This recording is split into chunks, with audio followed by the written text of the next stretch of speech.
you have no idea who you're going to need in this life and who you will not need. There's so many people I thought I needed that were just garbage people. That were like, oh, you happy? Oh no, can't do that. And I'm like, fired.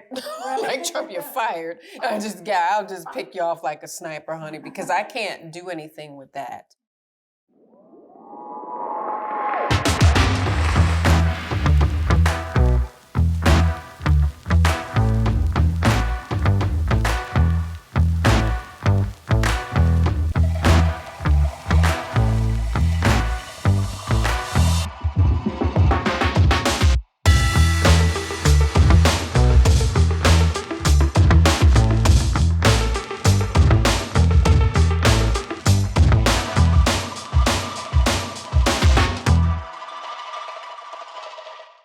Assalamu alaikum, peace. It's Coach Nyla. Assalamu alaikum, peace. It's Coach Fatima. And we are co-wives and co-founders of Outstanding Personal Relationships, as well as co-authors of the book, Let's Talk Polygyny Uncensored. So yes. In this video, we're going to talk about polygyny on the rough days. What does that look like? What do you do? Because people think that polygyny is hard for the most part. You know, they say there's different dynamics, there's different things where it can be challenging. I guess I should say not really hard like that, but it can be challenging because of the different dynamics. But, you know, there's other things in life that can happen and can knock you sideways. And then what do you do when that stuff happens? And people don't understand that sometimes we be hurting and having a really bad day, and we don't get that the bad days are building us, you know? So sometimes when we had the least little bitty thing, like my co-wife was saying, you'll get hit with the biggest tragedy. You know, you get hit with the biggest tragedy. And I've talked about this so many times, but what were we, I think we were year 3 in polygyny, and my dad passed away. Like, he was sick for a year before that.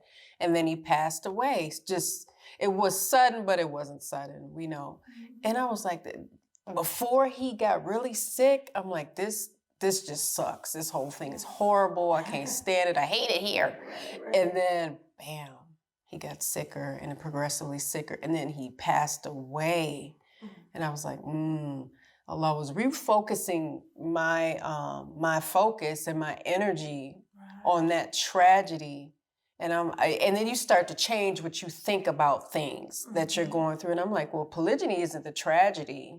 Maybe his death wasn't even a tragedy, but it far outweighed anything, and it still does, that I've ever been through within polygyny, not because of it. We'd like to interrupt this video to let you guys know to make sure you are registered for the Women's Polygyny Masterclass. Yes, it's our 4-part Polygyny Masterclass with your coaches, Coach Nyla and Coach Fatima. And we are going to talk about different things in preparing and thriving and growing in polygyny. Yeah, and your co-wife connection. Everybody asks us, so we're going to go there. We're going to talk about all those things. We really hope you guys join us. So make sure you click the link in the description and don't forget to register. We'll see you soon. Now let you get back to the video. Right. You know, so we've been hit with some stuff. Like, I'm telling you, it just compounds sometimes. Yes. Very recently. Very recently, yes. And those who follow a number of our videos, you kind of know that our family was dealing with a suicide of my son's friend, and a you know, my co-wife's bonus baby. You know, so be careful with those words too. But, you know, a loss of life of his friend, and dealing with that. And it was a person who was very, very close to him.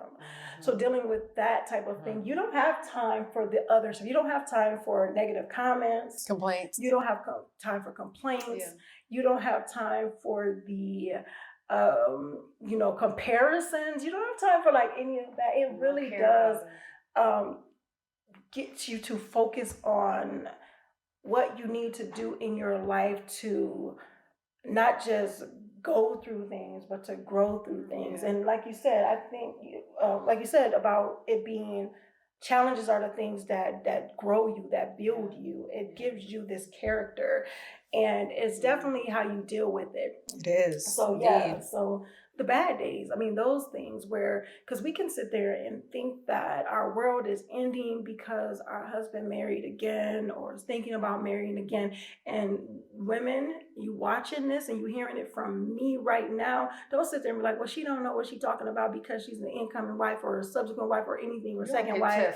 The thing is that take the bias out of it and realize that there are even subsequent wives, incoming wives, second wives, or whatever, that have this feeling that say, man, he's wanting to marry again. I thought it was just going to be me and my co-wife, and now it's this other thing. What do I do? So let's not think that it's only, one-sided and everything like that, and that, it's quick to point the finger at the first wives, because I think first wives get a bad rep of that they are the ones that just go off the deep end and go crazy and all this other stuff.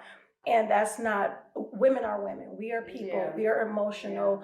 We have a lot of different things going on. And whether you first wife, second wife, third, fourth, when we realize that we all have emotional traumas that we have went through, that we've all went through some pain in some way, shape, or form, we can connect with one another and understand each other, instead of say, well, my pain was worse than yours because it was this way, or you can't possibly understand how I feel because you never went through this type of thing. So when it's rough for us, when it was rough for me, and still is, because this is way fresh with me dealing with the stuff that my son is dealing with and trying to help him through it.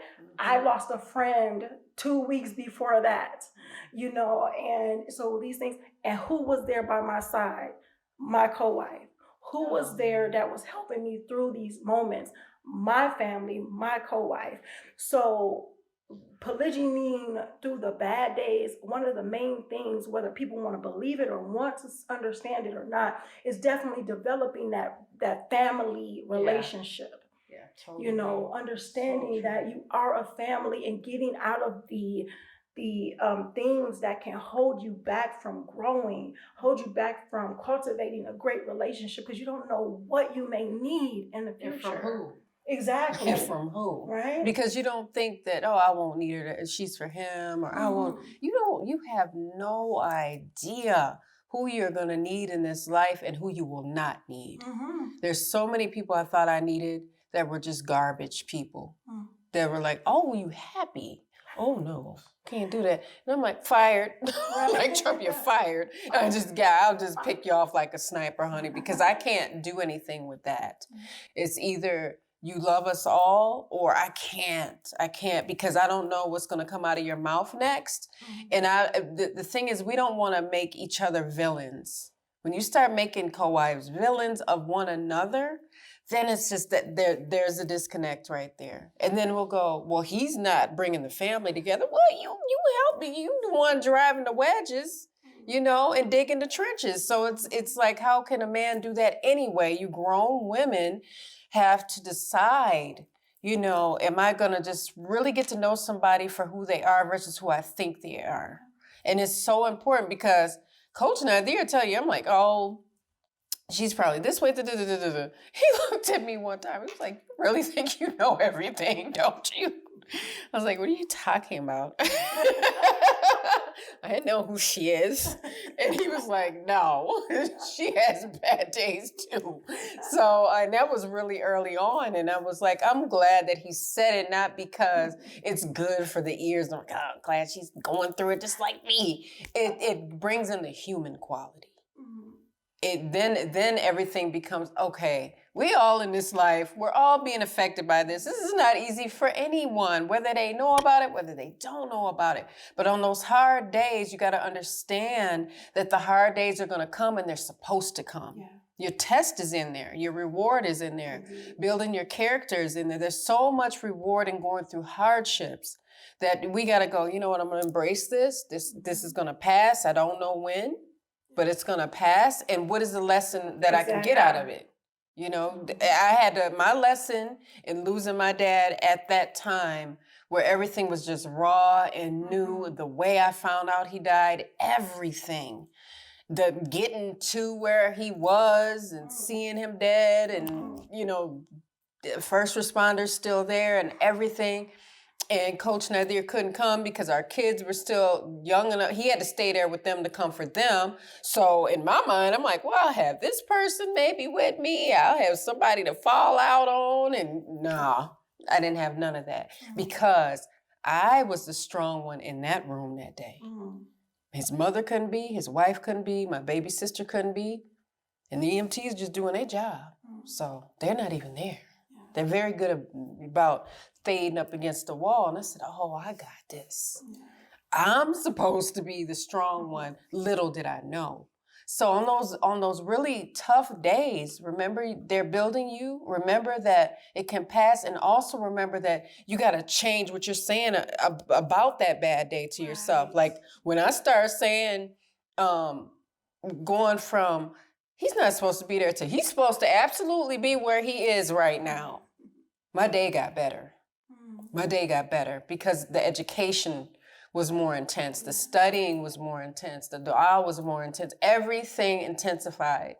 And we got to understand that everybody has those bad days. The men have them too. I know they looking like really big in this rumor and really big in the marriage, but they have bad days too. You know, and if we give ourselves and each other some grace, you might have somebody to support you in those bad days that you would not think would be there for you. I'm telling you, we've been through it. Like when we lose parents or if we lost grandparents. Like I lost my dad, Coach Nadir lost his dad. But they go, oh, you guys know what it's like then. I know what it's like to lose the dad I had. I don't know what it's like for him to lose the father that he had. See, my father was not Muslim. And I didn't get raised by his dad. So no.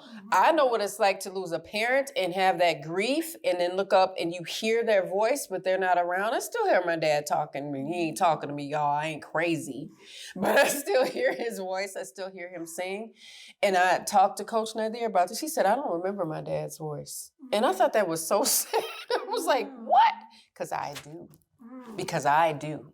And I said, I don't know what it's like to lose him. Right? And as a guy or anything. And like as a that. guy. So it's just a whole type of different things. Right. He's a son, I'm a daughter. It's so different. So it's okay for people to have their experiences and us not rob them from them. So I've seen co-wives like get mad because the other one's having a bad day. I'm like, what the heck? She can have a bad, well, she was having a bad day and it just messed up the whole family trip. I'm like, wait a minute, hold on, rewind. Rewind that. I was like, you know what? I know what you're saying. However, she can have a bad day because I'm sure you haven't had all good days and I'm sure your stats are not perfect. So I had to stop, and this was always a subsequent wife's fault. And I'm like, she can have a bad day. Like what kind of delusion are we living in when we start saying that initial wives or the first two wives can have a bad day, but not the third or the fourth? I had never heard of anything like that in my life. I said, you know what? You wouldn't say that if you weren't in polygyny. If she was just a sister that wasn't married to the same man, you'd be like, oh, sis, you having a bad day? I'm going to make the offer you. What's the matter? What can I do?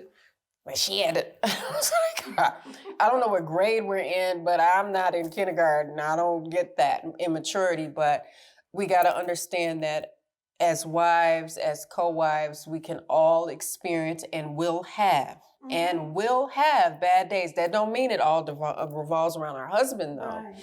But when it does, just understand that it stretches you. It stretches you. If you let it, it will. Right. So that's the thing. What do? Like my co-wife said, you'll find the lesson in it. You learn from it. You find a way to get some peace out of it. And, whether you need to write things down, whether you need to read a book, watch something funny, reach out to your co-wife, reach out to your bonus babies, reach out to, some family that you really care about. Utilize those things, but you have to understand that when those other things, those bad days happen, whether you're, in monogamy or polygyny, but that's the thing, bad days will be bad days, regardless. Bad days will be bad days.